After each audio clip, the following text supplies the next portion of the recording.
my beloved Boss Mike Cervera.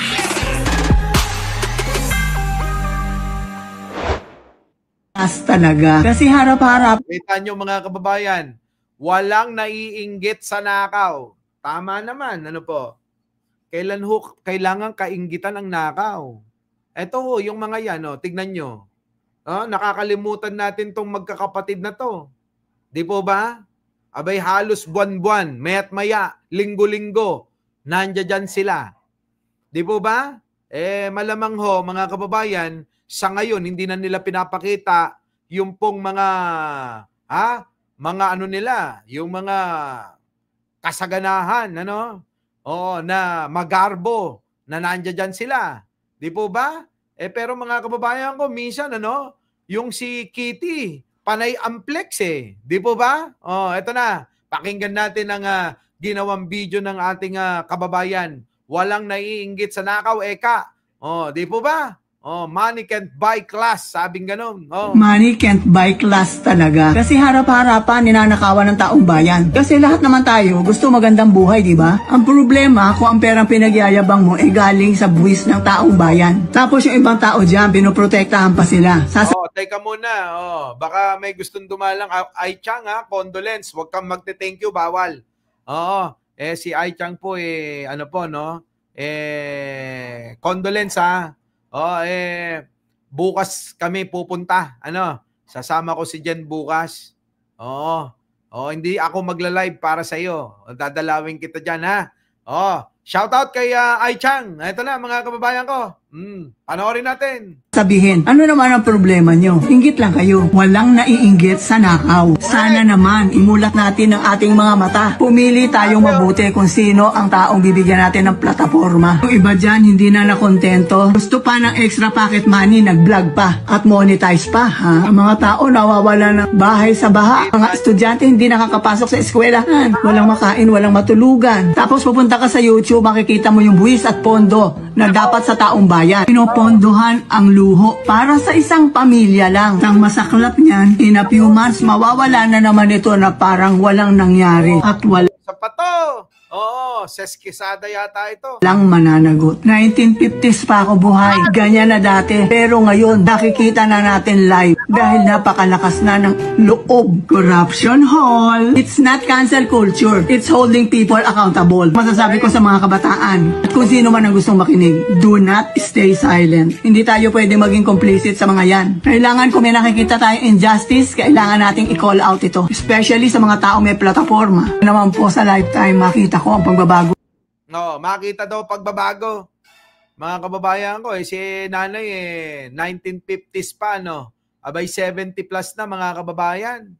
Pero talaga, naaawa rin ho sa mga susunod na henerasyon, Opo. Alam nyo mga kababayan, yung pahong mga magnanakaw ang laging maririnig nyo na akala mo talaga may pagmamalasakit sa kapwa-tao.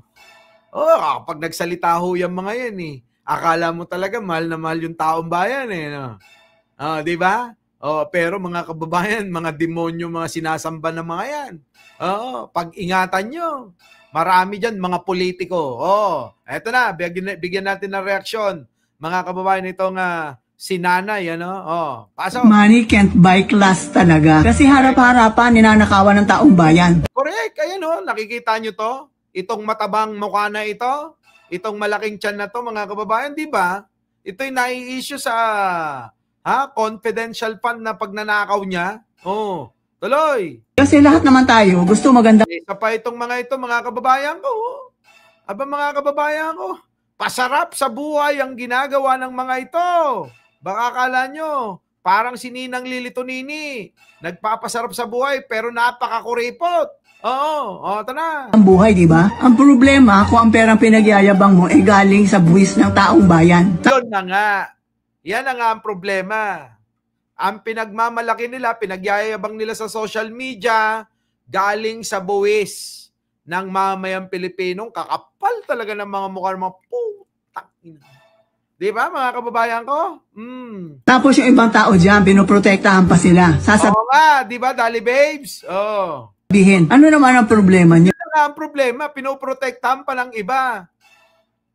Paano mga nakikinabang kasi? Kaya pinoprotektahan nila. Hindi naman yan poprotekta ng walang makukuha. Di ba? Nako mga kababayan inisip ba nila yun? Na yung nakukuha nilang yun mga kababayan galing din sa atin yun. Tapos mga kababayan pinaniniwala tayo sa mga katwiran na puro kasinungalingan. Ano po mga kababayan ko? Kaya masakit sa puso Minsan sa totoo lang talaga. Minsan nagsisisi ako minsan Oo, bakit ba kasi ako bumalik-balik pa rito Oo. Oo. Sa totoo lang Minsan nagsisisi ko bakit bumalik-balik pa ako rito. Oo. Minsan natutuwa naman ako kasi nakilala ko si Ninang Lili Tonini, nakilala ko si Ai Chang, dumami yung circle ng friends ko, 'di ba? Yung iba na lang ang hindi ko nakikilala.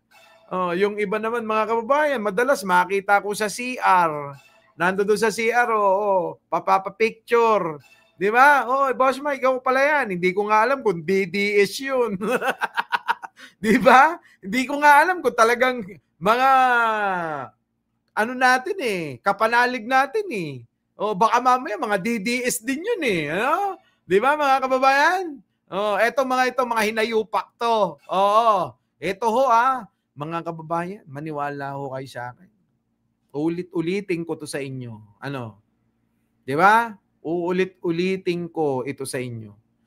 Wala hong politiko na kaya tumakbo para magmigay ng pera. Karamihan ngayon mga kababayan, kaya tumatakbo para ho magparami ng pera tandaan nyo ho mga kababayan, kung etong mga politikong ito ay hindi hahawak ng pera, nung baka mamaya hindi magsipag silbi yan. Kung ang mga politiko ho, mga kababayan, ay gagawa ng mga batas ang mababa at mataas na kapulungan ng Kongreso, gagawa ng batas na mula ngayon dahil talamak na talaga ang korupsyon. Ang lahat ng politiko ay yung sahod na lang nila ang matatanggap. Never na sila na maglalabi o magkakaroon ng kapangyarihan para ho gumawa ng proyekto. Kita nyo mga kababayan ko? Baka sabihin nyo mga kababayan sabihin ng mga yan hindi na ako tatakbo. Di po ba? Hindi na tatakbo mga kababayan ilagay na lang natin mga kababayan, mamimili tayo ng mga tao talagang may pagmamalasakit. Sa mga Pilipino. Mamili tayo, doon na lang lahat yung pondo. Wag na ho sa Kongreso. Wag na ho. Ang dami hong mga daw dyan mga buhaya. Mga hayop na yan. Ang lalaki ng mga tiyan. Ano po? Yung hindi ho sila makaka-impluwensya sana sa mga gastusin, sa mga budget ng gobyerno. Baka naman pwedeng ilagay lang sa iisang ahensya. Bakit to? Kanyo? Kasi mas madaling i-audit, mas madaling bantayan kung nasa iisa lang. Kung ganyan na watak-watak lahat may kapangyarihan, ang nangyayari mga kababayan ko, lahat, nagnanakaw. Kasi pag nagnakaw yung isa, maiinggit yung isa. Hanggang lahat na sila nagnanakaw na. Di po ba, mga kababayan ko? Bakit hindi kaya natin gawin? Isang lugar na lang. Sa isang kawani na lang ng gobyerno natin nilagay, mas madali hong i-monitor nating mga Pilipino Tapos mga kababayan, ang gawin natin, mga kababayan, pagka nahuli na nagnanakaw pa, siguro mga kababayan, bitayin na natin agad. Wala nang maraming cheche-boreche. Siguro mga kababayan ko, ewan ko na lang ano. Baka ho mabago tong bansa na ito. Ha? Baka ho mabago eh. Kasi ho mga kababayan, hanggang ngayon kasi, ang mga taong, mga Pilipino nasanay na okay na lang. Kaya ho madaling makalimutan po yung mga tulad niyan. Nakawan dito, nakawan doon. Nako, Diyos ko po. Baka magulat ho kayo, magkaroon lang ng panibagong issue, limot na natin to. Wala na ho yung mapapanagot, wala na ho yung, wag naman sana, ano. Pero si Pangulo kasi nakikita natin yung pagiging sincero, na gusto niya talagang may mangyari dito. Yan, mga kababayan ko. Tignan natin, Ito, yung kumulimbat ng 52 billion flood control project sa Davao. Yan pong nasa unahan. Kitang-kita nyo naman mga kababayan. Ano? Abay, wala na ho. Oo. Ang mga anak ngayon nakaluklok na mga kongresista. Kung pwede lang, Dali Babes, Diyos ko, bigyan mo ko ng kapangyarihan na bawat salita ko ay magkakatotoo. Kapag kaganon sana mga kababayan, ngayon pa lang uumpisan ko ng pagtatrabaho para sa bayan, para sa inyo. Nako, talaga. Kahit walang tulugan, matapos kagad natin, lahat ng sasabihin ko magkakatotoo. Alam nyo kung ano una kong sasabihin at hihilingin? Ngayon pa lang, bahala ka na. Lahat ng nagnakaw sa bayang ito, hindi na magigising. Magtayo na kayo ng purinarya. Sabi nga ni Sidigong, ay sigurado. Maya-maya mga kababayan ay bukas yan marami nang iniimbalsa mo. Di ba? Kung meron lang ho akong ganong kapangyarihan, gagawin ko talaga. Sasabihin ko na agad ngayon pa lang, bukas hindi na magigising yung mga katulad ng mga nandito. Magsimang matayan lahat ng mga nagnanakaw. Di ba? Mga kababayan ko. No? Sana sana lang. No? Sana lang. Idadalangin. Naku talaga. Kung bigyan kaya ako, Bro, bigyan mo na nga ako. Pagka binigyan mo ako, talagang ubus lahat yung magnanakaw na to eh. Di ba? Basta lahat ng kunyari, may kapangyarihan ganun. Lahat ng sasabihin ko, magkakatotoo. Mga kababayan, ikalawang hihilingin ko, alam nyo kung ano? Lahat ng magtatangka sa buhay ko, pagtatangka pa lang, mamamatay. Sigurado, mga kababayan, safe na ako kahit hindi na ako mag-bodyguard, Kita nyo mga kababayan, kailangan gamitin ang ulo. Tignan nyo si Sarah, kahit nasaan siya, napakaraming bodyguard, di ba? Yung kagad, pangalawa, sa lahat ng magtatangka sa buhay ko, sigurado yun. Di ba? Delikado buhay ko. Pinaplano pa lang nila. Nangingisay na. Ewan ko, mga kababayan, baka... Di ba? Ewan ko lang, mga kababayan, kung yung mga tao na yan magtangka pa sa buhay mo. Kahit mga kababayan, maglakad ka dyan, walang bodyguard. Walang, hindi makakagalaw eh. Walang titirang barel. Kasi nga ho, tatangka pa lang, mamamatay na eh. Di ba? Di walang gastos kayo. Wala akong kukuning gastos sa gobyerno. Bakit? Wala naman mangyayari sa akin eh. Hindi ako tulad ni Sarah. Sandamakmak ang bodyguard niya. Kulang-kulang 500, bodyguard pa lang. Di ba? Lang yan na yan. Sana Lord, gawin mo na. Kung yan ang makakasolusyon sa bayang ito. Ngayon, kung hindi naman ibibigay, balik tayo. Saan, Boss Mike? Balik tayo sa sinasabi ko, mga kababayan. Balik tayo. Alam nyo kung ano yun? Maging kolonya na lang tayo ng ibang bansa. Maniwala kayo. Yun na lang ang tanging paraan natin, mga kababayan.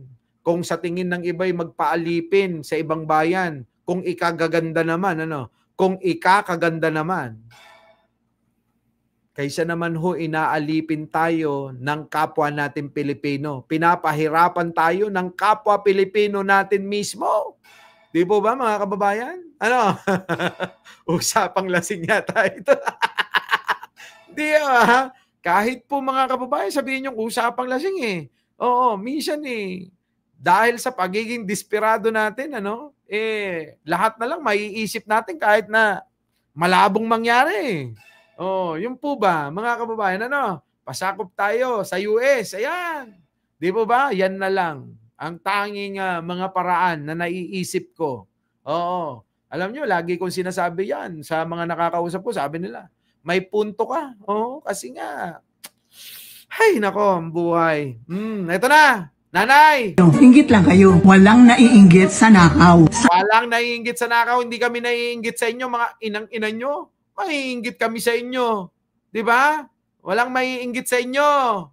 Sana naman, imulat natin ang ating mga mata. Pumili Kita nyo, mga kababayan, imulat daw natin ang ating mga mata.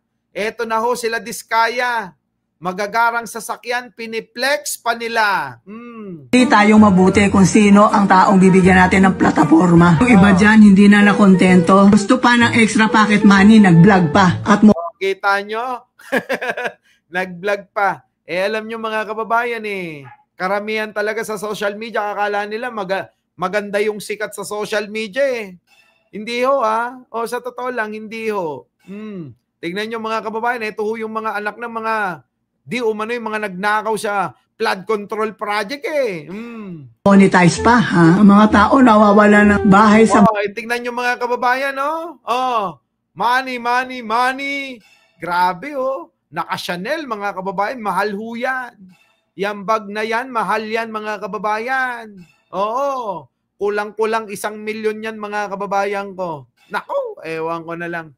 Grabe, no? Samantalang tayo, wala man lang, sabi ko nga, kahit 20 mil sa bangko. Sa kanila, mga kababayan, lalagyan pa lang ng pera, ha?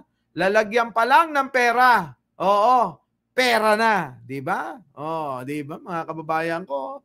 Chanel yan, mahal yan. Check nyo. Tuloy. baha. Mga estudyante hindi nakakapasok sa eskwelahan. Walang makain, walang matulugan. Yan, walang makain, hindi nakakapasok sa eskwelahan. Di po ba? Maglalakad, papuntang eskwelahan. Papasok sa eskwelahan, walang laman ng tiyan. Hindi sila naaawa sa ganyang mga kapwa Pilipino. Tandaan nyo, mga hinayupak tong mga ito, ang sarili lang nila ang mahalaga. Mahal lang nila yung sarili nila.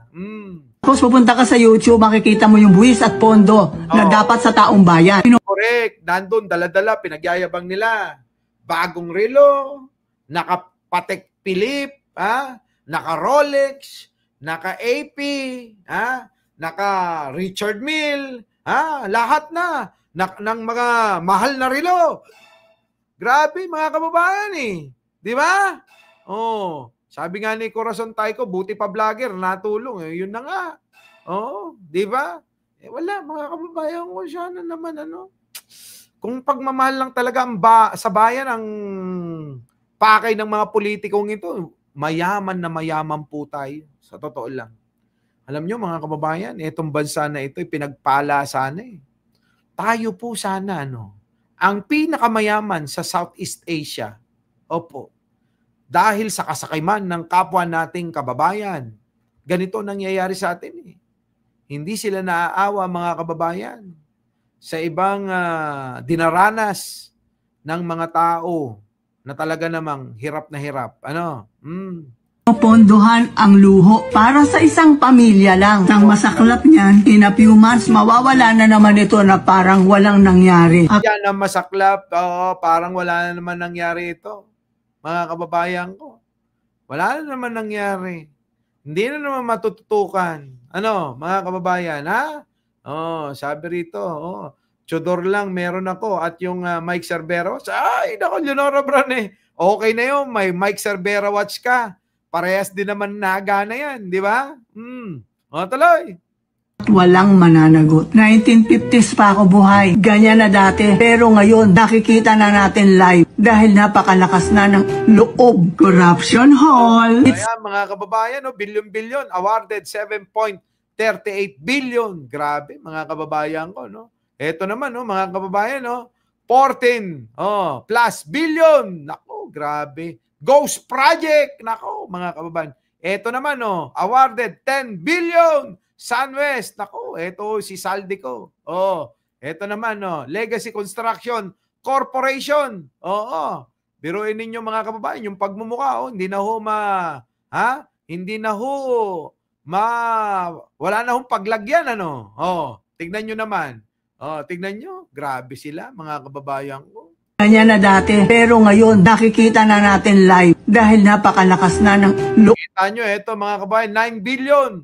Wow Builders. Ito ho yung may-ari daw, mga kababayan, 6 billion. Di po ba ito yung marami hong ghost project. Itong Wow Builders. Nako, award 9 billion nationwide.